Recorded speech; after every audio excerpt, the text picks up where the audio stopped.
Assalamualaikum warahmatullahi wabarakatuh. Perkenalkan, kami dari kelompok 4 akan membahas aliran-aliran ilmu falak.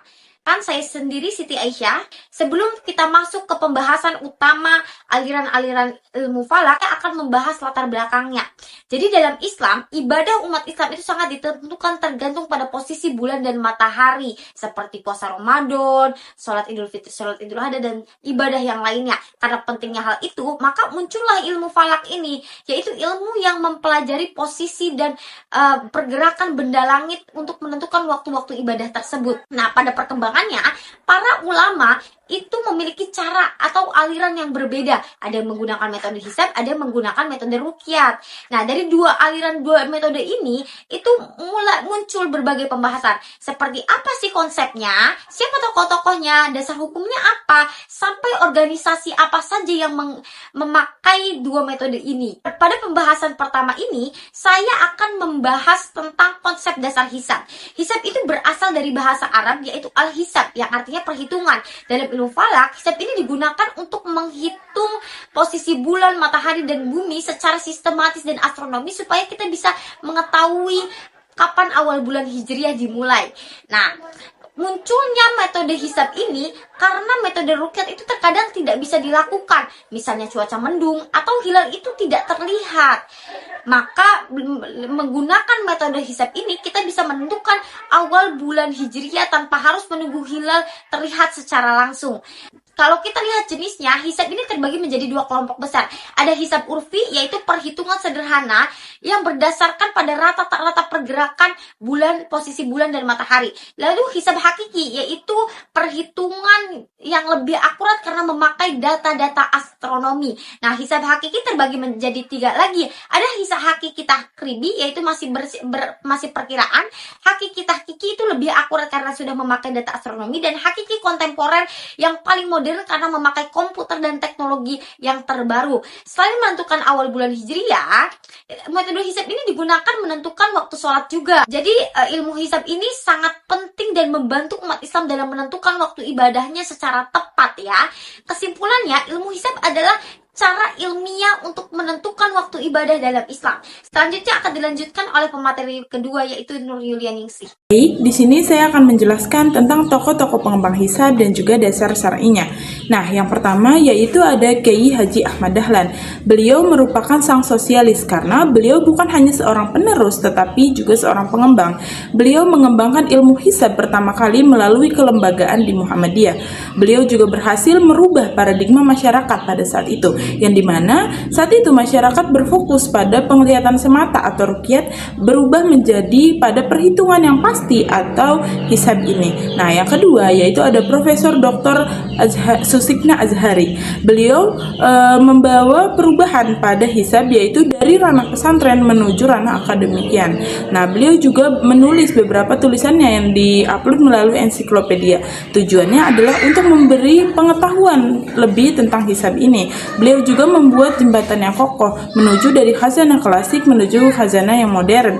Nah, dasar syar'inya yang pertama yaitu ada hadis Bukhari dan Muslim, yang dimana artinya jika kamu melihat hilal maka berpuasalah, dan jika kamu melihat hilal maka berlebaranlah. Namun jika hilal itu tertutup oleh kabut maka genapkanlah menjadi 30 hari. Nah, maksud dari hadis ini adalah bahwa pada dasarnya bulan Qamariyah itu tidak lebih dari 30 hari. Dan pada dari kata melihat itu adalah kata yang paling mudah saat itu untuk memberitahu bahwa untuk tahu itu waktu sholat atau apa, kita bisa melihat matahari dan juga bulan. Selanjutnya yaitu mengenai organisasi-organisasi ya. Maksudnya organisasi-organisasi Islam pendukung hisab gitu.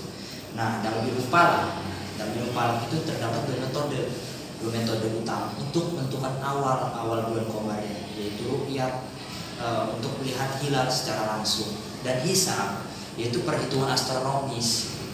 Nah, beberapa organisasi Islam di Indonesia, termasuk di Indonesia gitu ya, lebih mendukung penggunaan hisab modern karena dianggap lebih ilmiah, akurat, dan bisa diprediksi gitu, jauh hari. Nah, pertama Muhammadiyah. Nah, organisasi Islam terbesar kedua gitu di Indonesia, di Muhammadiyah. Sejak awal konsisten menggunakan metode hisab hakiki wujudul hilal. Nah, artinya itu masuk awal bulan jika ijtima sudah terjadi sebelum matahari terbenam dan posisi bulan sudah berada di atas ufuk. Nah, meskipun hilal itu tidak terlihat. Nah, bagi Muhammadiyah, kepastian waktu itu adalah prioritas agar umat Islam, agar umat itu bisa bersiap sejak dini. Misalnya dalam menentukan awal Ramadan atau Idul Fitri. Kedua, yaitu organisasi Persatuan Islam atau Persis. Persis juga menggunakan hisab, namun cenderung itu lebih ketat. Mereka memakai hisab hakiki tahakiki dengan mempertimbangkan data astronomi yang lebih rinci, seperti tinggi hilal, elongasi hingga beda ajini. Metodenya itu sangat teknis dan berbasis kajian ilmu falak klasik yang diperkuat astronomi modern. Kemudian ketiga itu ada Nahdlatul Ulama. Nah, meskipun dikenal pro ru'yah dan NU itu tidak menolak hisab, justru itu NU itu memakai hisab sebagai dasar penentuan imkanur ru'yah, yaitu kriteria kemungkinan hilal itu terlihat. Jadi NU itu menggabungkan hisab dan ru'yat itu, hisab itu sebagai perhitungan awal gitu, sedangkan ru'yat itu sebagai konfirmasinya, seperti itu.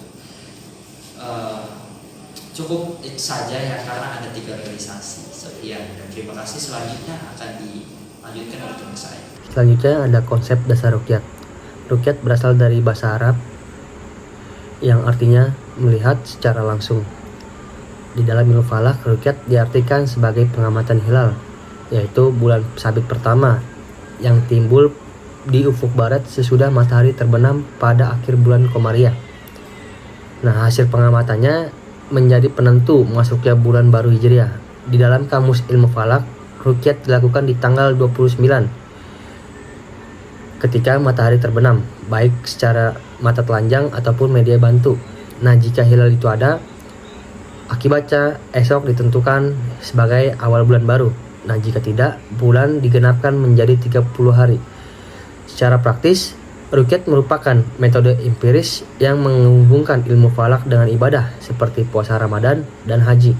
Nah, keberhasilan ruqyat dipengaruhi faktor posisi hilal, kondisi cuaca, serta kesaksian yang dapat dipertanggungjawabkan secara syar'i maupun ilmiah. Konsep ruqyat memperkuat ikatan antara hisab matematis dan observasi nyata di lapangan. Metode ini mengatasi kekurangan hisab yang terkadang hanya berupa prediksi dengan validasi pengamatan langsung, sehingga keputusan penetapan kalender Islam bisa diterima luas dalam masyarakat muslim. Nah, adapun jenis-jenis ruqyat di dalam ilmu falak itu ada 3. Yang pertama ada ruqyat mar'i yang artinya pengamatan langsung. Kedua ada ruqyat badar yang itu pengamatan 2 atau 3 hari setelah ijtima atau bulan baru. Nah, yang ketiga ada ruqyat tarbi, yaitu pengamatan pada hari ke-7 atau ke-8 setelah ijtima atau bulan baru. Nah, metode-metode yang digunakan itu ada pengamatan hilal secara langsung menggunakan mata manusia tanpa alat bantu. Kedua, metode ruqyat bisa digunakan menggunakan teleskop atau teropong untuk membantu melihat hilal bila pengamatan dengan mata telanjang tidak memungkinkan. Ketiga, metode ruqyat dengan teknologi fotografi dan digital, pemanfaatan kamera, astrofotografi, dan perangkat elektronik sensitif untuk pengamatan hilal yang akurat dan dapat didokumentasikan secara visual. Metode ruqyat ini berkembang dengan menggabungkan hisab astronomis untuk memprediksi atau imangkur ruqyat sebagai pendukung ilmiah dalam pengambilan keputusan sidang ruqyat di Indonesia dan di dunia Islam secara umum. Selanjutnya, perbandingan ruqyat dan hisab. Perbedaan epistemologi. Salah satu aspek penting dalam mengkomparasikan ruqyat dan hisab ialah dari segi perbedaan epistemologi, yakni dasar pengetahuan yang digunakan oleh tiap metode dalam menentukan awal bulan Hijriah. Epistemologi dalam hal ini adalah suatu cabang filsafat yang mempelajari sumber, dasar, dan cara memperoleh pengetahuan. Secara epistemologi, rukyat menekankan sumber pengetahuan yang asalnya dari wahyu, sebagai dari nakli dan hadis Rasul. Selanjutnya, perbedaan metode. Metode rukyat merupakan penentuan awal bulan Komariah berdasarkan pengamatan atau observasi langsung pada bulan sabit di langit. Metode ini memiliki nilai spiritual yang tinggi serta mengandung unsur tradisional. Hal ini sesuai dengan ajaran Al-Quran dan hadis. Namun, penerapan metode rukyat sangat dipengaruhi oleh cuaca serta lokasi geografis, di mana terkadang menimbulkan ketidakpastian serta perbedaan dalam penetapannya. Lalu, perbedaan penerapan. Di Indonesia, metode hisab dan rukyat diterapkan dengan variasi tergantung kelompok dan wilayah. Metode hisab yang berbasis perhitungan astronomis banyak digunakan oleh kelompok modern dan sebagian Muhammadiyah karena prediksinya yang akurat dan praktis. Seperti contoh kasus penerapannya adalah pada tahun 2021, lembaga-lembaga hisab berhasil menentukan awal Ramadan dengan tepat, meskipun sebagian masyarakat tradisional masih berbeda pandangan. Di sini saya akan menjelaskan dampak sosial perbedaan awal bulan Ramadan dan Idul Fitri, sama penyatuan, upaya-upaya penyatuan ya, kalender Hijriyah skala internasional. Jadi kayak perbedaan penetapan awal bulan Ramadan dan Idul Fitri itu kayak fenomena tahunan yang emang sering terjadi di berbagai negara ya, termasuk di Indonesia. Nah, hal ini tuh dipengaruhin sama perbedaan metode penentuan awal bulan Hijriyah, kayak hisab gitu, itu perhitungan astronomi, dan juga rukyat, pengamatan hilal gitu.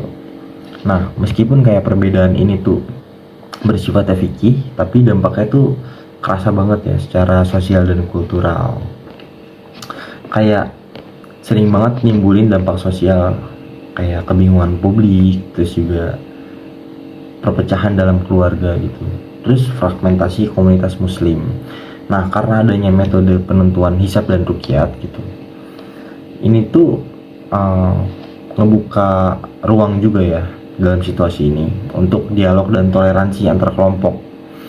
Nah, buat ngatasin hal kayak gini tuh banyak banget yang udah kita lakuin gitu, kayak sidang isbat internasional, terus juga gagasan kalender hijriyah internasional gitu, yang memang bertujuannya untuk menyatukan kelompok-kelompok muslim gitu secara global. Nah, cuma tantangannya tuh kayak perbedaan mazhab, otoritas lokal, dan kondisi geografis itu masih menghambat tercapainya kesepakatan universal sampai saat ini gitu.